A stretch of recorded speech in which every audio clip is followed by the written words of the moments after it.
All right, let's get those creative juices flowing. Today we're diving deep into something we all crave, boosting our creativity. It's a universal desire, right? To feel more creative. Yeah. Have you ever felt like you're stuck in a rut? Just ideas aren't coming and you're longing for that ha-ha moment. It happens to the best of us. For sure. We often think of creativity as this magical ability, but the truth is, it's a skill, something you can hone. Absolutely. It's something you can definitely develop. That's exactly what we're tackling today. We've got research articles, even some personal anecdotes. All geared towards helping you. Exactly. Helping you unlock your creative potential. And it's not just about coming up with the next big invention or artistic masterpiece. It's about everyday life. Exactly. It's about problem solving at work. Just new ways to enjoy hobbies. Yeah, just living a more creative and fulfilling life. So are you ready for the first mind-blowing trick to boost your creative thinking? I'm ready. Hit me with it. Hit this walking can actually make you more innovative. Yeah, I know it sounds crazy. I've heard this. But research backs it up. Yeah. So a 2014 study found a apparent link between walking and enhanced creative thinking. How does that work? Well, it all comes down to that mind-body connection. Physical activity, even something as simple as a walk, gets the blood flowing to your brain, sparks those neurons, and can lead to those light bulb moments. So ditch the boardroom. Opt for a walking meeting next time you need to brainstorm. Exactly. Or if you're working on a solo project and you hit a wall, get up, take a walk, let your mind wander. It's so simple. Observe your surroundings and see what new connections your brain starts to make. Now, this next one might have you rethinking your office decor. Apparently, surrounding yourself with the color blue can enhance your creativity. The color blue, huh? Yeah. It's a powerful color. It is. Color psychology is a fascinating field. It is. I never would have thought about it. Research from 2009 suggests that blue, with its associations to peace, tranquility, and expansiveness, can stimulate out-of-the-box thinking. I can see that. Think about it like a clear blue sky or a vast ocean. Yep. Blue evokes a sense of limitless possibility. It does. It does. So are we talking like painting the whole office cerulean blue? Maybe not the whole office, but incorporating touches of blue. Okay. Artwork, a comfy blue chair, even just a blue coffee mug. Little things. Little things can give your brain that subtle nudge towards creative thinking. This makes me think about the work of Mihaly Csikszentmihalyi. Oh, yeah. The positive psychology guru. Yes. He talked about the importance of flow state for creativity being fully immersed and engaged in an activity. Right. And he also emphasized the importance of our surroundings. Absolutely. Csikszentmihalyi believed that stimulating environments play a crucial role in fostering creativity. For sure. It's not one size fits all, though. What feels stimulating to one person might be distracting to another. Right. The key is to create a space that works for you. Exactly. So it could be a meticulously organized desk. Yes. Or a vibrant co-working space. Exactly. Buzzing with energy. Whatever works for you. Whatever works for you. But what if you're stuck in a less than inspiring environment? Say a cramped cubicle with flickering fluorescent lights.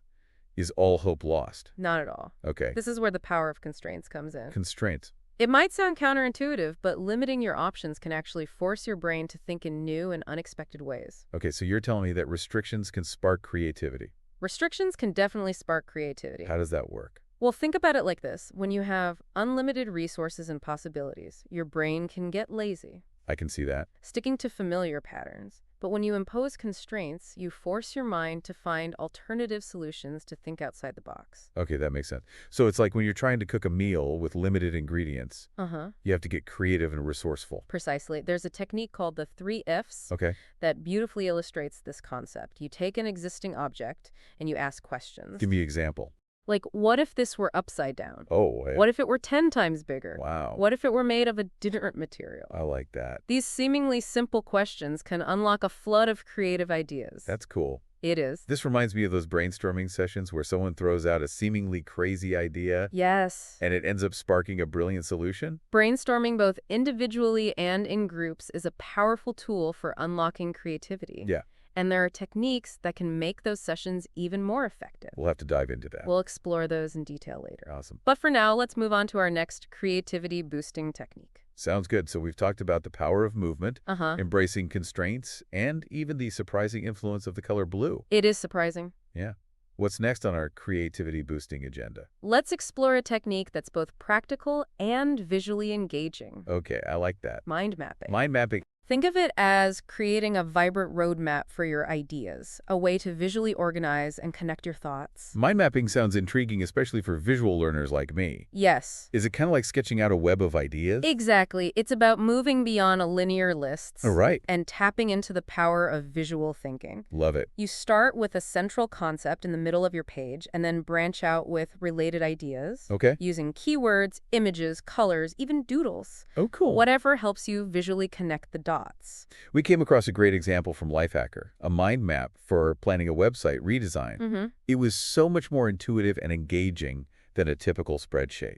That's the beauty of mind mapping. It allows your visual and verbal brain to work together, Yeah, creating a more holistic and memorable way to brainstorm, solve problems, or even just plan your day. that's really cool. It is. So we've got movement, blue surroundings, we're embracing constraints, and now we're mind mapping like pros. It's quite a toolkit we're building here. It is. What if we're still feeling stuck, though? Is there a way to like shift our perspective and see things in a new light? Absolutely. That's where the power of reframing comes in. Reframing. It's about consciously changing your viewpoint, Okay. approaching a challenge from a different angle, asking new questions. Okay. Imagine you're taking a photograph. Uh-huh. You can dramatically change the composition and meaning simply by shifting your position. That's a great analogy. But how do we actually reframe our thinking? Do we need to do headstands or something? A headstand might give you a fresh perspective, Maybe. but there are simpler ways. Okay, good. One powerful technique is to embrace the power of what if question. What if? Okay. Don't be afraid to get playful and push the boundaries of possibility. So we're talking about questions like, what if gravity worked in reverse? Or what if cats could fly? That kind of what if. Exactly. It's about allowing yourself to explore even the seemingly ridiculous. I like that. Sometimes those out there ideas can lead to breakthroughs. Remember, creativity often thrives in the space between logic and imagination. There's a great comment we saw in a Reddit thread. Oh, yeah. If you want to be more creative in life, live a life doing creative things. I love that. So it's about actively cultivating that creative mindset, making it a habit. A way of looking at the world. Exactly. That's a brilliant point. Creativity isn't just about those big aha moments. Right. It's about the small choices we make each day. It's about being curious, experimenting, seeking out new experiences, and allowing ourselves to be surprised. So what does this look like in practice? And you give us some concrete examples. Start small, schedule dedicated time for creative exploration. Okay. Even if it's just 15 minutes a day. Little things. Keep a journal, jot down those random ideas that pop into your head. Okay. Break your routine, take a different route to work. Oh, I like that. Try a new recipe, listen to a genre of music you've never explored before. Nice. The key is to make space for creativity in your life. I love those suggestions. They're all about being intentional and carving out time for creative exploration. Yes. We also came across some fascinating theories about creativity. Oh, like what? For instance, the triarchic theory of intelligence suggests there are 3 types of intelligence: analytical, practical, and creative, Interesting. and that finding a balance between them is key for fostering creativity. That's a great point. The triarchic theory highlights the importance of not just generating ideas, but also analyzing their feasibility and putting them into action. And then there's the investment theory of creativity, which emphasizes persistence and the importance of selling your creative ideas. That theory reminds us that creativity is not a solitary pursuit. Right. It often involves collaborating with others, persuading them of the value of your ideas, and navigating the complexities of bringing those ideas to life. And of course, we can't forget Howard Gardner's theory of multiple intelligences, Yes. which suggests that our creative strengths might be domain-specific. So we might excel in musical creativity but struggle with visual arts, for example. Exactly. The theory of multiple intelligences encourages us to embrace our unique strengths and explore different avenues of creativity. It's a reminder that there's no single right way to be created. This deep dive has been so insightful. It's made me realize that creativity isn't some elusive gift. It's not. It's a fundamental human capacity that we can all nurture and develop. Absolutely. And the more we understand about the science of creativity, the more we can unlock that potential within ourselves and others. For sure. It's about embracing our natural curiosity, experimenting without fear, and approaching challenges with a playful, open mind. Okay, fellow creativity enthusiasts, we've covered a lot of ground today, from the power of walking to the magic of mind mapping. It's been quite a journey. But before we wrap up our deep dive, we need to address a crucial aspect of the creative process: brainstorming. Brainstorming, the heart of creativity. Stay tuned. So we've explored all these fascinating ways to ignite our creative spark, from taking a walk to embracing the power of blue. Right, setting the stage for creativity. Exactly. Now, let's dive into the art of brainstorming. Brainstorming. Yeah, it's a technique we hear about all the time, but sometimes those brainstorming sessions can feel, I don't know, like a chaotic jumble of ideas going nowhere. Yeah, I can see that happening. Have you experienced that? Oh, absolutely. Not all brainstorming sessions are created equal. Right. The key is to understand the different types of brainstorming Okay. and when to use them. So, like, when would you use individual versus group brainstorming? Well, if you're tackling a relatively simple problem, Uh-huh. individual brainstorming can be incredibly effective. Okay. It allows you to freely explore your own ideas without the pressure of group dynamics. Makes sense. Just grab a notebook, find a quiet corner, Yeah, and let those ideas flow. exactly. No judgment, no Just distractions. let it all out. But when you're facing a more complex challenge or you need diverse perspectives, Mm-hmm. that's when group brainstorming really shines. Okay, and I know we talked about role storming, Yes, where people kind of step into different roles. to shift their perspective, Right, and round robin brainstorming. where everyone contributes an idea. Right, before any discussion, Exactly. what other brainstorming techniques should we add to our creative toolkit? One that's often overlooked is starbursting.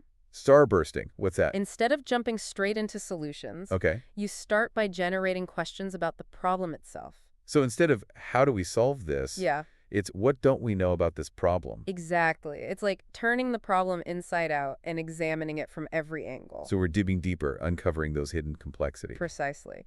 And regardless of the technique you choose, Uh-huh, the key to successful brainstorming is to create a safe and supportive environment right. where people feel comfortable sharing their ideas. Even the crazy ones. Even the seemingly outlandish ones. It's like that saying. There are no bad ideas in brainstorming. Well, there might be a few truly terrible ideas. You know, a couple, but the point is to encourage that free flow of thought, Right. to build on each other's contributions, and to avoid any judgment or criticism during the idea generation phase. Makes sense, but we can't forget about technology in all of this. Yes, Like, we're living in a digital age. we are. So there must be tools and apps that can help us supercharge our creativity There are. and make brainstorming more effective. Absolutely. There are incredible mind mapping software programs, Oh, cool. online brainstorm platforms that allow for real-time collaboration, Real time. Wow. and even AI-powered tools AI coming in strong. that can help you generate ideas, analyze data, and find unexpected connections. So it's not about ditching technology altogether. No. It's about using it strategically. Exactly. Technology can be a powerful ally in our quest for creative breakthroughs. This has been such an incredible deep dive. It has. We've explored so many practical techniques and fascinating insights into the world of creativity. So much to think about. Any final words of wisdom for our listeners as they embark on their own creative journeys? The most important takeaway is this. Creativity is not some mystical gift reserved for a select few. It's for everyone. It's a skill we can all develop and nurture a muscle we can strengthen with practice and intention. So true. Embrace the power of movement, environment, constraints, mind mapping, reframing, and technology. All the things we've talked about. Yes. And most importantly, never stop playing, experimenting, and asking, what if? Because within each of us lies a wellspring of creative potential, just waiting to be unleashed. It does. Beautifully said. So fellow deep divers, get out there, embrace your inner creative genius, and let's make something amazing. Until next time, keep exploring, keep learning, and keep diving deep.